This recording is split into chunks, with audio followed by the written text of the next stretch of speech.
Good morning viewers. तो मेरे channel पर आप सभी का स्वागत है। तो आज हम बात करेंगे कि जो ऑपरेशन सिंदूर के दौरान जो भी हुआ था, क्या राफेल गिरा था और पाकिस्तान को क्या नुकसान हुआ था और भारत ने इसमें क्या अचीव किया था, तो वो सारी बात करेंगे। देखो, सबसे पहले तो ये बात करेंगे कि जब हम लड़ाई के दौरान नुकसान तो होते ही हैं। तो इसका मैं आपको ये बता दूं कि अब रशिया और यूक्रेन की जैसे लड़ाई चल रही है, अभी एक दो दिन में आपने देखा होगा यूक्रेन कितना छोटा सा कंट्री है और अभी उसने लगभग 40 से 50 जो उनके बॉम्बर्स थे रशिया के, उनको तबाह कर दिया। तो छोटा सा देश है कि यूक्रेन, और उसने इतनी सुपर पावर को देखो घुटनों पे ला दिया। तो लड़ाई में सब कुछ संभव होता है, तो ये ना हम समझें कि रशिया ही जीतेगा, बेशक जीत जाएगा। और जबकि रशिया ने कब्जा भी कर लिया, रशिया ने 25 किलोमीटर अंदर तक यूक्रेन में कब्जा कर लिया। पर एक देखो, एक स्ट्राइक ने यूक्रेन की कितना नुकसान कर दिया उसको। युद्ध में बेशक ना यूक्रेन जीत पाए, पर उसने नुकसान तो कर दिया। तो नुकसान तो होते ही रहते हैं, पर मेन ये है कि अचीव क्या किया रशिया, लास्ट में क्या अचीव कर पाएगा। अगर पूरी कंट्री पे कब्जा कर लिया रशिया ने यूक्रेन पे, तो वो उसकी अचीवमेंट है। तो इसी तरह से अब इंडिया और पाकिस्तान के बीच में जो लड़ाई हुई थी, जिसको हमारे प्राइम मिनिस्टर ने नाम दिया था ऑपरेशन सिंदूर, उसके बारे में बात करेंगे। तो जो बात आ रही है अभी सबसे पहले कि राफेल गिरा था या नहीं गिरा था, तो राफेल की पहले बात कर लेते हैं। राफेल को ये बोला जाता है कि इसको इंडिया ने लगभग 1700 करोड़ रुपए में एक एक को खरीदा था। एक को 1700 करोड़ का एक खरीदा था इसको। और इसमें ये बताया जाता है कि इसके अंदर मिसाइल्स होती हैं। जो एक तो स्कैल्प मिसाइल होती है, स्कैल्प मिसाइल वो है जिसकी रेंज 250 से 500 किलोमीटर तक होती है, यानी कि इतनी दूर तक ये टारगेट को हिट कर सकती है। और एक होती है इसमें हैमर मिसाइल। हैमर मिसाइल की रेंज 60 से 70 किलोमीटर होती है। एक रफाल में 6 हैमर मिसाइल एक साथ फिट की जा सकती हैं, यानी कि 6 टारगेट पे ये हिट कर सकता है। और ये भी बताया जाता है कि रफाल इतना मतलब तगड़ा लड़ाकू जहाज अभी 200 दुश्मन के साथ अकेला एंगेज कर सकता है ये। और इसके बारे में एक रिकॉर्ड है कि आज तक ये कभी भी गिरा नहीं था, आज तक कभी भी ये गिरा नहीं। तो ये भी इसका एक रिकॉर्ड था। ये भी हो सकता है, देखो ये कि आज तक जैसा कि लड़ाई हुई इंडिया पाकिस्तान की, वैसा कभी किसी वार में इसको टेस्टिंग ही नहीं किया गया। तो ये भी बात है। तो ये तो बात थी कि रफाल की जो भी इसमें खूबी थी। तो अब बात कर लेते हैं ऑपरेशन सिंदूर की बात कर लेते हैं। तो जब इसको स्टार्ट किया गया था, तो इंडिया ने 9 ठिकानों को तबाह कर दिया था पाकिस्तान के। तो जब 9 ठिकानों को तबाह किया था, तो पाकिस्तान ने भी पलटवार किया था।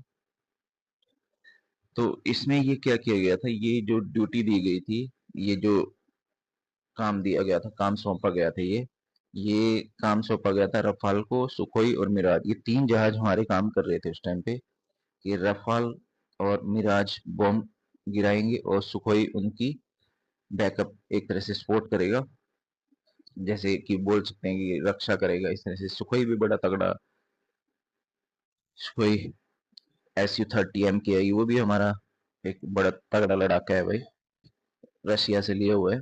और मिराज के बारे में तो आपको पता ही है, बालाकोट में जो एक एयर स्ट्राइक करके आया था, वहां पे बॉम्ब गिरा के आया था। तो मिराज 2000 था, ये भी एक लेटेस्ट वर्जन है, ये भी फ्रांस से खरीदा हुआ है इंडिया ने।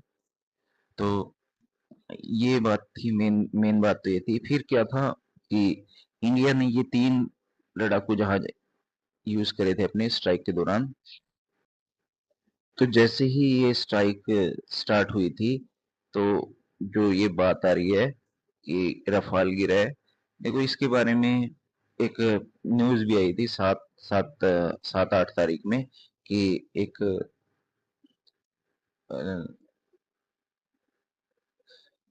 अपनी एक पायलट का नाम आया था, शिवांगी सिंह का नाम, अगर सुना हो सोशल मीडिया पे भी ये भी। और पाकिस्तान के न्यूज़ चैनल्स में भी नाम आया था उसका। और एक कतर का अल जजीरा चैनल है तो वो जिहादी चैनल, उस पे भी ऐसा कुछ आया था कि एक हमारे पायलट को पकड़ लिया गया पाकिस्तान में। तो ऐसी कुछ न्यूज़ आई थी, पर बाद में पाकिस्तान ने भी मना कर दिया था कि ऐसा कुछ नहीं हुआ। तो इसके तार हम कुछ इससे जुड़ते नजर आ रहे हैं। पहले तो हम इसको क्लेम नहीं करते हैं, अब ये हम जो बात कर रहे हैं ये उस बात करने के जो अपने सीडीएस अनिल चौहान जी हैं, उन्होंने भी इस बात को मानना है कि इंडिया के नुकसान तो हुए हैं। तो उसी बात को हम आगे लेके चल रहे हैं कि कुछ ना कुछ तो इंडिया का नुकसान हुआ है।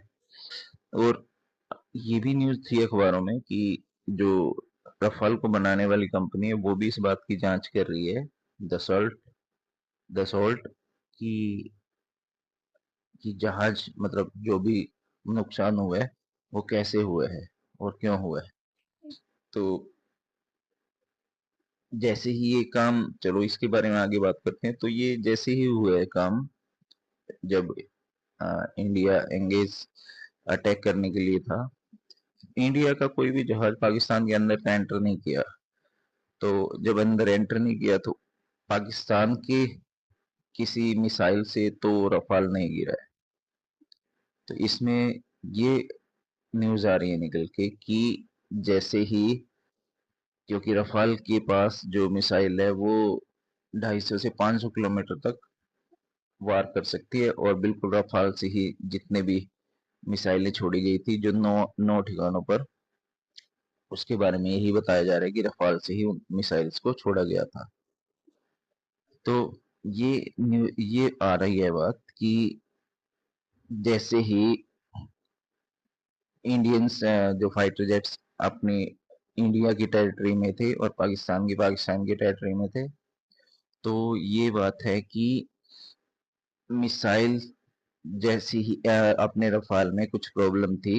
तो जैसे ही फ्यूल टैंक को गिराते हुए तो रफाल का बैलेंस बिगड़ा है, जिसकी वजह से समस्या आई है ये। और अपना रफाल, अगर रफाल ही गिरा है तो वो उस बैलेंस को बनाने में फेल हुआ और वहां पे नुकसान हो गया उसका। तो ये सारे तार जुड़ते हुए नजर आ रहे हैं। तो उस टाइम पे शिवांगी सिंह का नाम भी आया था। तो उस न्यूज़ पे कुछ पत्रकारों ने उसके घर पे भी फोन किया था।